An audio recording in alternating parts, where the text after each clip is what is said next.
Okay, so everyone knows that piston will going to be move in a reciprocating motion. So it will going to be move in a reciprocating motion. Okay, and this is slider crank mechanism. Okay, and here is our shaft. So the slider crank mechanism will going to convert reciprocating motion into the circular motion. Okay, and this has a wide application in automobiles. Whenever we are discussing about engines and automobiles, we have to analyze this motion.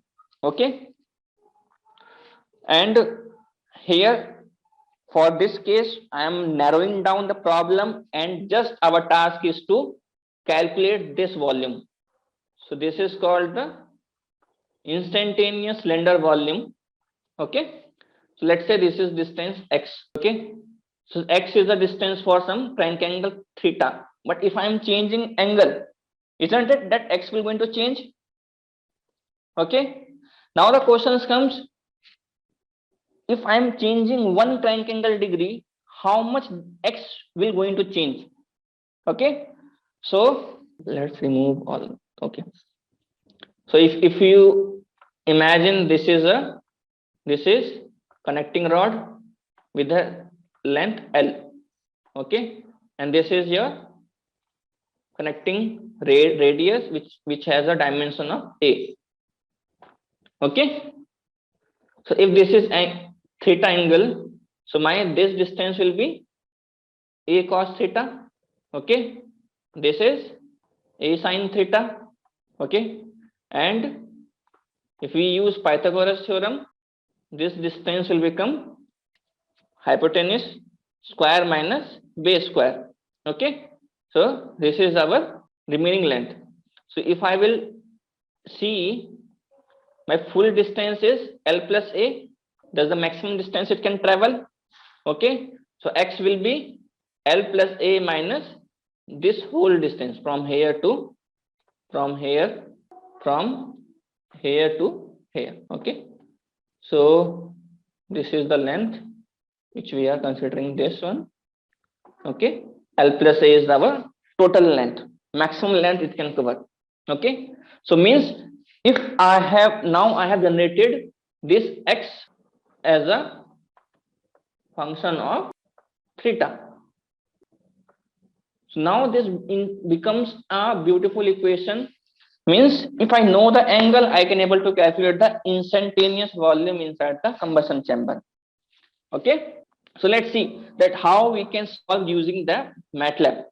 Okay, okay. Now the problem comes because you should have a knowledge. Okay, that at every crank angle, what is the volume? Why that volume is required? Because you need to introduce that finite amount of fuel inside the engine. That's why you should understand that how much volume is there at each crank angle. Okay, so what I am trying to do, so my volume will be pi by 4 d square into x. X is this distance. Okay, this one. So now it is a function of theta. So if let's say if you go in an industry and if your boss says please calculate the volume for each crank angle, so if I am not aware of coding part, what I will do? I will do by hand, isn't it? I will use my hand only. I can't do, I am not aware of anything which can automate this thing. But in this workshop, we are going to see that with a few lines, we can able to write this equation. We can able to solve this. We can able to plot this also. See this. Okay. And try to understand that what we are doing in Matlab, we are just trying to understand and be conscious about few common terms. Okay, and try to understand it how we can use it. Okay, every coding has a syntax. In Matlab, there's a beautiful thing that they have utilized a common, okay, very general syntax so that everyone can understand and use it. Okay, the first part is variable initialization. Okay, so don't worry about this. This is just for comment, so that if I'm showing to you, you can able to understand what I'm trying to do. So this is just for comment. Okay, so this will be not read by the computer. This percentage also for comment only. Okay, so this is just for your reference. For computer reference, this part. For our reference, this part. Okay, guys. So here what I have done, same when we solve equations by hand, we, instead of writing the full term compression ratio, what we used to give, we used to make a symbol for that, so that we can use that equation multiple, means we can use that syntax again and again, and we can decrease the writing part. So here compression ratio I have defined like RC. Okay, so let's say you have a typical engine which has a compression ratio 9. Okay, bore, stroke, connecting rod length, connecting radius, and this is length to radius ratio. Okay, so this is syntax. Okay, or you can say this is a variable, and this is their corresponding constant which we have put into the variable. So this is simple how we use hand. Same way we are doing here also, same way we are writing equation also. Okay, equation means, because we have to tell the computer what is volume. Okay, so volume is pi by 4. Okay, b square into s. So okay, similarly I have wrote clearance volume, which is v displacement upon rc minus 1. So don't worry about those equations. Okay, okay, we are just trying to know that how we are using this and how it will going to simplify our problems. Okay, I have used theta. Okay, theta I have initialized as 0, because I want to change from 1 to 360. 360 means from the means the one revolution. Okay, one revolution means 360 degree. So I want to make one arrow, sorry, make one array which will going to feed 1 2 3 till 360. So this is the syntax to do that. Okay, now this is the loop. Okay, don't worry about these things. Again I am saying, okay, we are just going through a glance. For loop, similarly how you have read in C or C++, or if you have not read also, for loop means I will going to compute the statement which is inside it from 1 to 360, means 360 times. Okay, and what I am going to change here, vi means it is going to make a series of v variable whose first, second, and till 360. So it has these many spaces, and each time it will going to compute, it will going to feed in the corresponding box. Okay, and this is the equation which we have seen in the previous. Okay, this is the equation which we have given there. Okay, and each time I am increasing the angle, because computer doesn't know. Okay, so you have to tell it that I want to increase the angle by 1. Okay, so here is 1. If I want to say that please increase the angle by 2, I have to just add 2 here.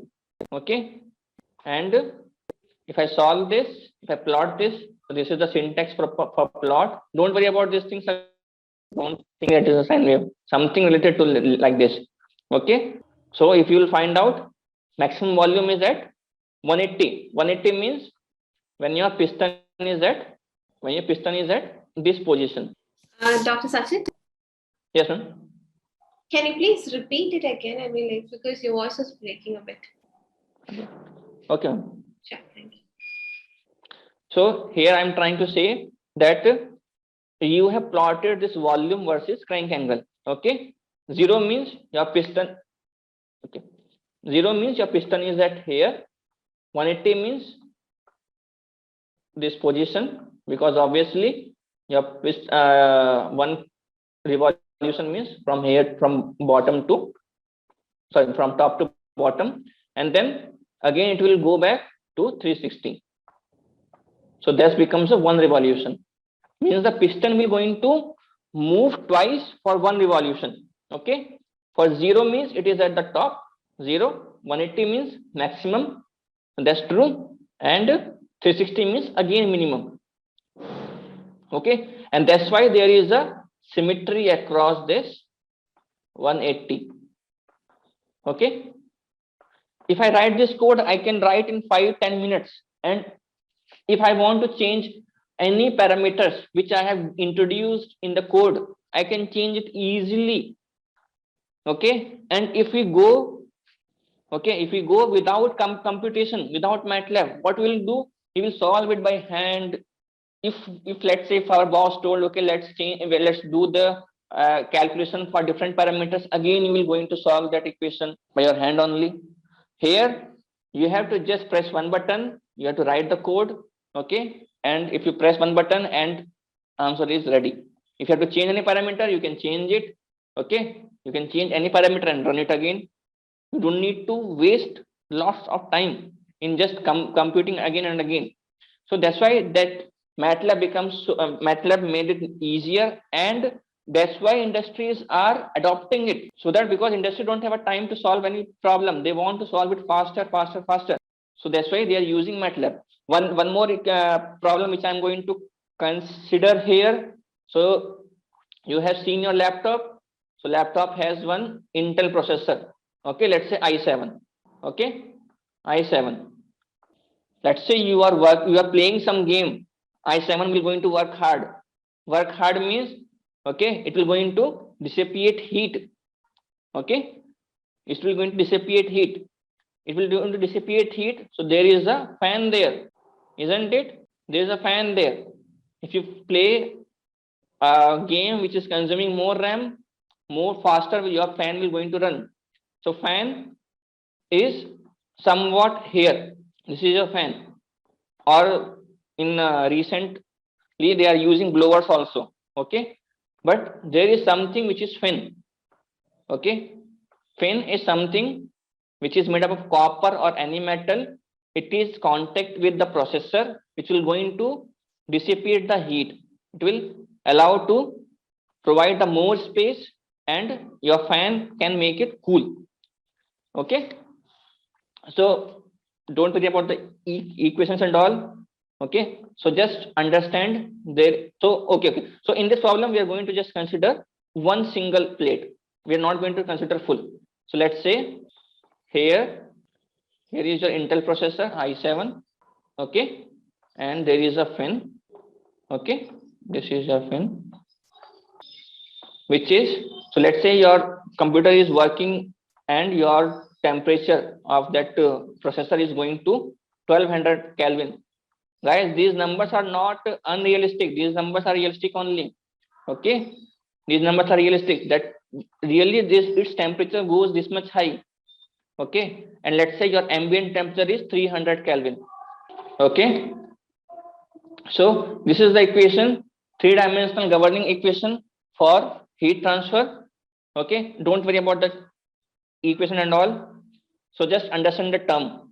K is conductivity, coefficient of conductivity.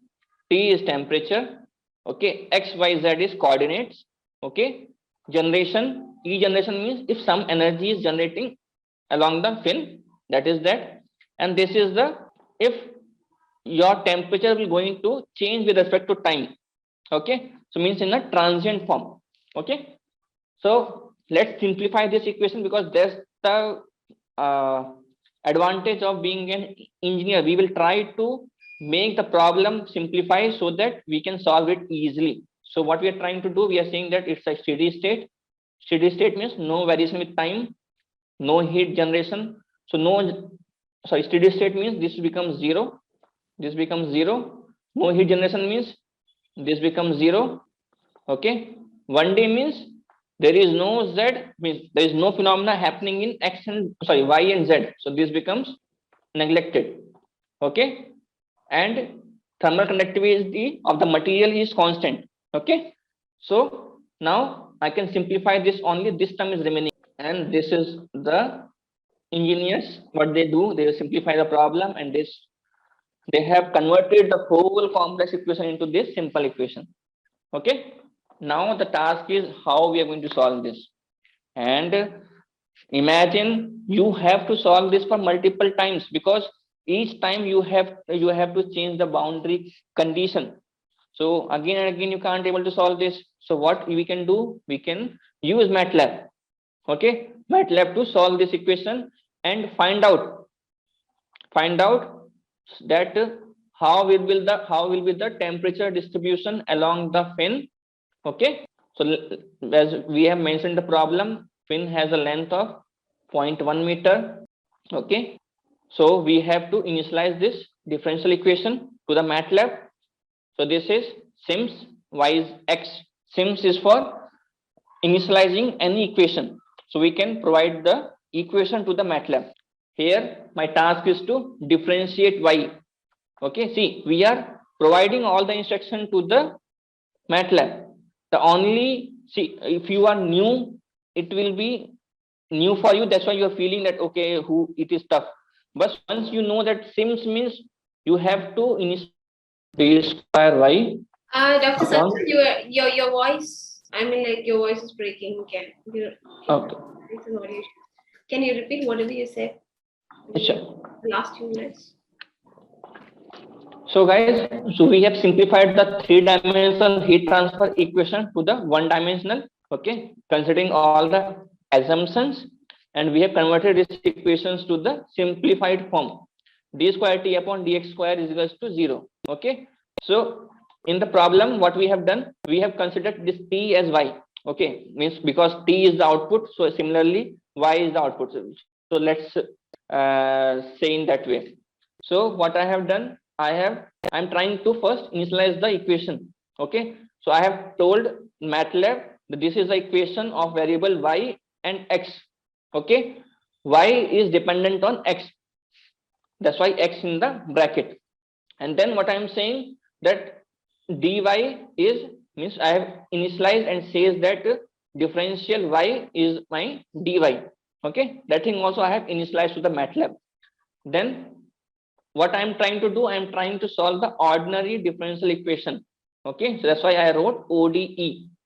Okay, what I'm doing, I'm forming an equation, differential equation of d square y by dx square. So here first variable is y, means the dependent means the dependent variable. This becomes x is independent, and then order 2. See, with this simple form, I have written the differential equation and told that Matlab, this is the equation. Okay, our coefficient is z0. So if you see, this general form is plus. If I'm writing 0 here, so it will come here. Okay, then we have to provide the conditions, means the boundary conditions. Okay, so that is condition 1, condition 2. What I have told, that fin base temperature is, okay, in this we have done it in a different way, I think. Okay, so in this what we have told, that our base temperature is 300. Okay, in this Matlab code we have done it like this, and our end temperature is 1000. Okay, Sachin, your voice, I mean, like your voice was breaking again. okay, so here what we are trying to do, condition 1, y0. Y0 means y bracket 0 means for x is equals to 0. So what I have said, that for x is equals to 0, temperature is 300. For x is equals means for the tip point where x is 0.1, for their temperature is 1000 degree. Okay, so I'm providing it to the, means I'm creating one array, and see these two equations. Okay, these two equations is the fundamental which will going to solve the ordinary differential equation. So you have to just type d solve in a Matlab, ordinary differential equation. So if you see here, this is your ODE. Okay, and conditions, that's why you have created one array of the conditions. Okay, so this will go here, you will solve it, and you will get this same result. This is the result here. Now why we have to do this? So let's say if we have to calculate the temperature distribution along the length of the fin, I can do that. if my boundary conditions get changed, I can change it right now. I can press one button and I can able to compute it. Okay, so that's the easy thing, and don't see this way. This is just for plotting purpose. You will see more details later later up. Okay, similarly, one more example just in extension of the previous one. Okay, so here I am considering that some heat is generated. Okay, and generation is something with respect to temperature, means as the temperature will go high, my heat generation will be more. Okay, here again I have done the same thing. So if you are doing by hand, again you have to solve that equation, but here I have to just change this part. See, in previously we have written 0 here. Okay, in the next I am converting to this differential equation, so I will write minus 100t. Once I will write minus 100t, boundary conditions are same. I don't need to change anything here, not even here. Just see, modifying one single statement, I can solve the different problem. Okay, and see, my answer is also different. In the previous problem, the temperature distribution is linear. Okay, but in next problem, when we are talking about the heat generation, the temperature distribution is non-linear. Okay, so this becomes the function of x. Okay, but not in a linear form. Okay, so this is the equation which we got. Okay, this is the solution there. Okay, thank you, young minds. Hope I know that Matlab is new for you, but believe me, this is a very easy tool. Once you have to use it, and then you will be master of this Matlab. Okay, yeah. So, Dr. Sachin, can we just wait for a minute or two? Sure, no issues. So, participants, if you do have any technical questions, you can just drop here. Even if someone is in different domain and they want to know where we can use this, what's the scope. Okay, if you are looking for some industrial information that really we can use this course there, so this means the platform is open for any kind of question not relevant to this. Anything means not needed relevant to these equations only, even towards application domain, to research domain. Okay, please shoot any question. Sure. So there is this first question for the day, Dr. Sachin. So it's like, with respect to CFD, are there any advantages Matlab has over other softwares? Thank you. So yes, it has advantages. Such first thing is, so it has inbuilt tools. So let's say if you're talking about the solving differential equations, so they have the inbuilt tool with which you can able to solve this complex differential equations also. Okay, so I was trying to say that yeah, CFD when we use Matlab over any other software, it has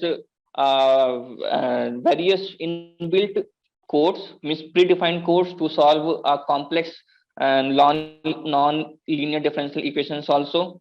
Okay, and let's say if we have to solve governing equations like mass conservation, momentum, and energy, so we have the predefined codes with which we can able to use this and directly able to solve our problems. And the second thing is that you can miss one more advantage is that you can make it a more graphical way, means you can able to solve and you can plot any kind of contour using Matlab. Even there is a lots of extension of this, so that's why various industries they use Matlab for CFD purpose also. Thank you. So the next question is, so how can we start programming in Matlab? How we can, I think that's a very interesting question, because so first thing I will tell, I would like to tell that Matlab providing a free version, even you can use online. So I will recommend, if someone is interested to learn, please install Matlab first and try to do the basic things like addition, multiplication, then designing your own calculator, and then solving a small differential equations in the MATLAB itself. So you have to go step by step, and one day you will be a master of this MATLAB. And I think YouTube, I think I have, and I think Skill-Lync also has a few courses which will be very helpful to you if you have if you go ahead to learn MATLAB. And yeah, I think that's the way. Means practice is the best way. I think what I would like to say. Perfect. So thank you very much, Dr. Sachin. I think like we do not have any other technical questions as of now. Thank you. So is there anything else you wanted to cover before we wrap the session? Yeah, just I want to say that because of limited time, we have just covered a very narrow domain of applied mathematics. Okay, so it has a wide, really, it has a wide application. Okay, which I have learned during my PhD at IITM, that really means without math, I think industries how they will work, I don't know, but really, but in the research side, it really helps a lot. And what I felt that after BTech, there's the problem which will be which people face is because they even because after then we don't know that how to use that mathematics. Okay, so what I will recommend, please, if you are looking if you're going through any mathematical problem or mathematical equations, try to find out where we can use it, how we can use it, and how it is relevant to industry. Because at the end of the day, if you're looking for job in industry, your skills should match with them, and the competition is so high that really, guys, we have to gain more and more technical skills which is relevant to industries nowadays. Okay, so that's what we have to change our mindset. Instead of just learning some subject or mathematics for grade, we have to see that how we can apply. So that's all. Thank you, Nageshwari. Thank you, young minds. Thank you very much, Dr. Sachin. Thank you once again for the session.